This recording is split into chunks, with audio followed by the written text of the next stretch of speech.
Have you ever imagined that the next war, which could change the face of the world, might not break out from Ukraine, nor from the Middle East, nor from Taiwan, nor from anywhere else, but it will be from the heart of Latin America? Can you imagine that? Could this really happen? The region that was once considered America's backyard is now turning into a major battleground between Russia, China, and America. And for the first time since the Cold War, for the first time, America is redeploying its forces and moving militarily in this region. Meanwhile, we see that the president of Venezuela, Nicolas Maduro, is today seeking help from Putin, seeking help today with Russian hypersonic missiles. So what exactly is happening? Why has the American President Trump become so extremely interested in Venezuela and the rest of the Latin American countries? Why this interest? Why intelligence experts? They say today that next summer will witness the first direct war between America and Russia's allies in this region. We have very important details today. Stay with us.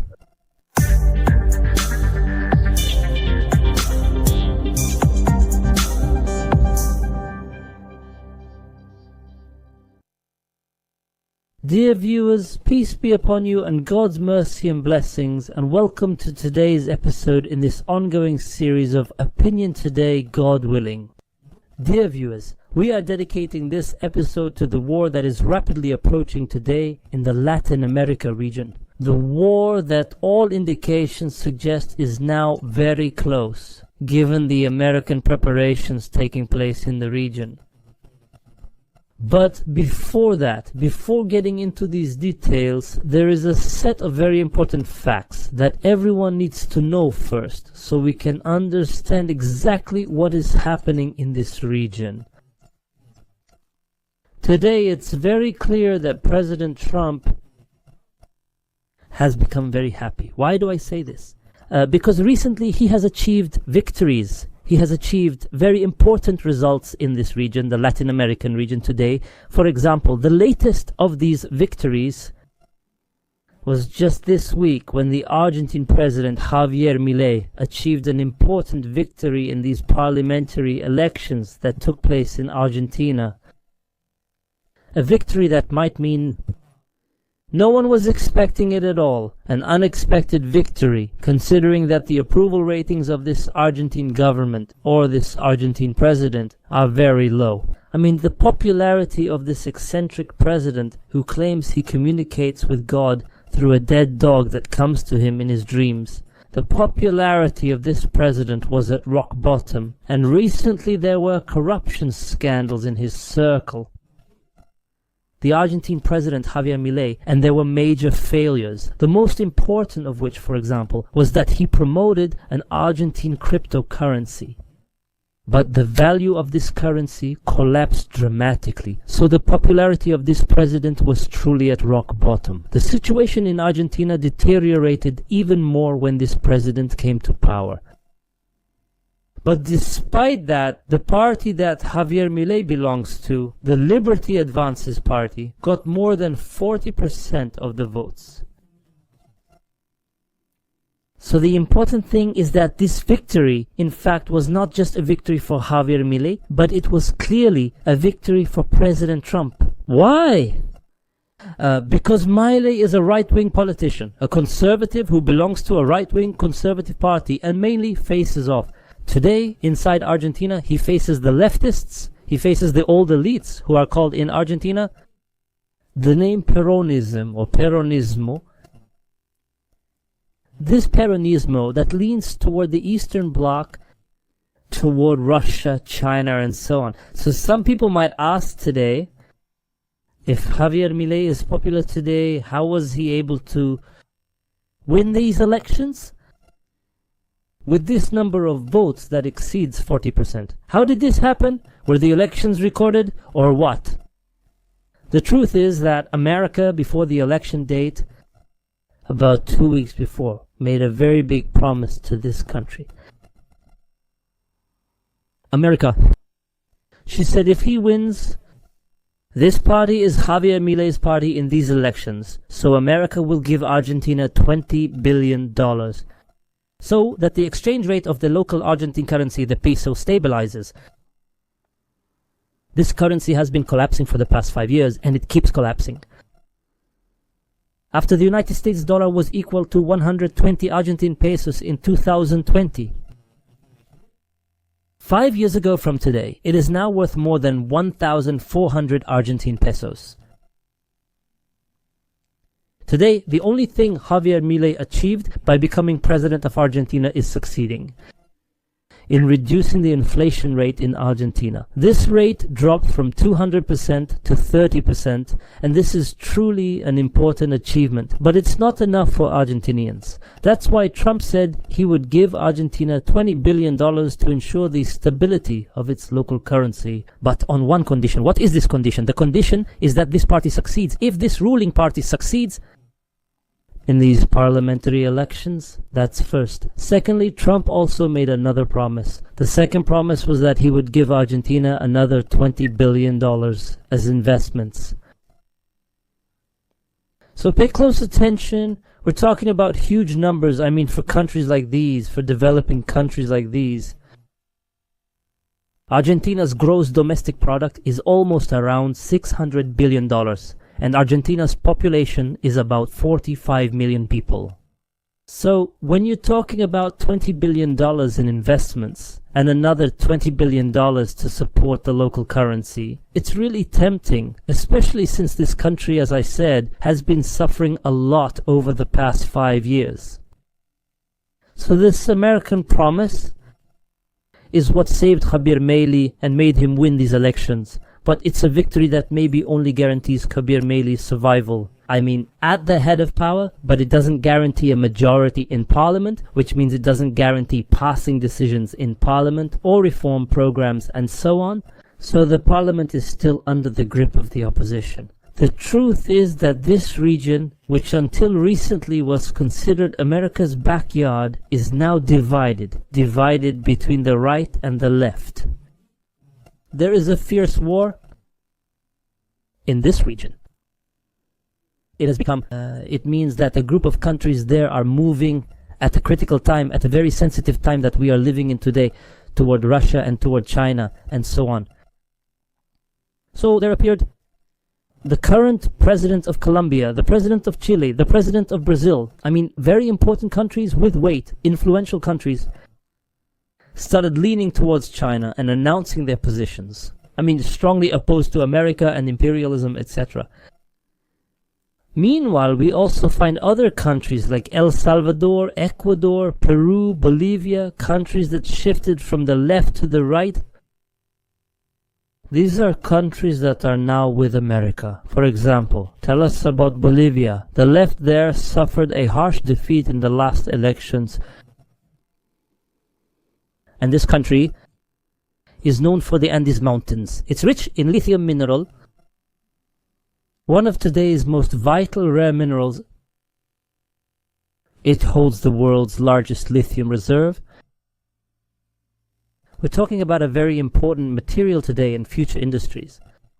So when this country for the first time sides with America instead of Russia or China, this becomes a huge victory for Trump. This keeps the country's wealth in America and in Trump's control, not China, Russia, or elsewhere. The same goes when we talk about Peru. This country was known as a poor country, suffering from extreme poverty.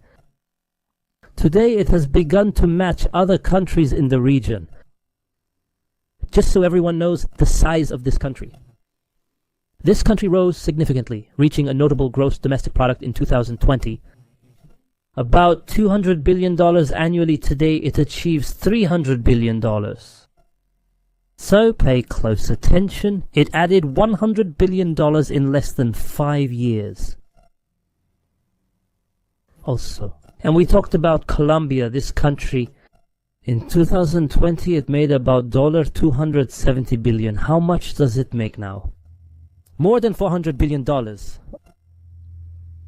So pay close attention. These countries, the Latin American countries, are growing impressively. The idea that was rooted that they are poor, weak and deteriorating countries like African countries and so on, this idea is starting to disappear. There are countries that are growing significantly, and they have tremendous potential for growth. So Trump doesn't want these countries to become an opportunity for China to penetrate into these countries, to expand its influence in this region, to benefit from these resources, from these very rare natural minerals like lithium and others. That's why we see Trump. He achieved clear victories there today. He is very happy in this region, but he still has a lot of work to do with other countries. I mean, if America has achieved success in Bolivia, Peru, Ecuador, El Salvador, and Argentina, as I mentioned today, it still has a major struggle in Colombia. We note that today Trump openly describes the Colombian president as a drug dealer. America now, what are you waiting for? Next summer? To remove the president of Colombia through elections? You mean by voting? There's also a major conflict in Venezuela, same situation. If it were America, but here, pay close attention, if it were America, working to overthrow its opponents there, like in Colombia or Brazil and other countries, through elections, I mean through the ballot box, but with Venezuela it's different. They use other methods. Why? Because this method, through elections and the ballot box and so on, is no longer effective at all. With this Venezuelan president, Nicolas Maduro, were there any attempts to remove him? Several attempts over the past years did not work with this method. So it's the only country in the region today that's being threatened with American military intervention to overthrow its president.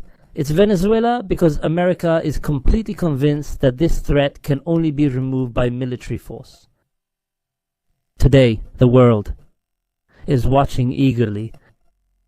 These rapid developments in this conflict between America and Venezuela, after the suspicious American military movements in the region, which really suggest that there will soon be an American military intervention in Venezuela. What did the Venezuelan president Nicolas Maduro do? He sent an urgent message to Russia, China, and Iran, asking them to supply the Venezuelan army with various types of weapons, including missiles, radars, modern aircraft, and so on. Maduro sent a message to Russian President Putin saying that Venezuela could deter the Americans if it received help from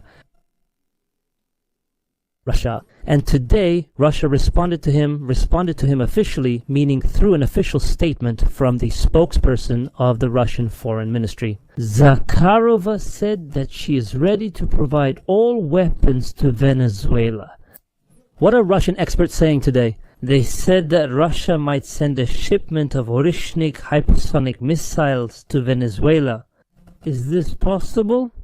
Of course, no one today can confirm that, but honestly, if Venezuela receives these missiles, all these American upgrades will come to an end.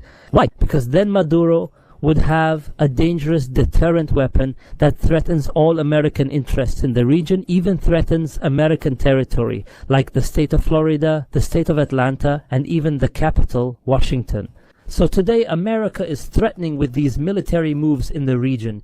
Meanwhile, Venezuela is preparing, has taken steps, made contacts, and so on. Venezuela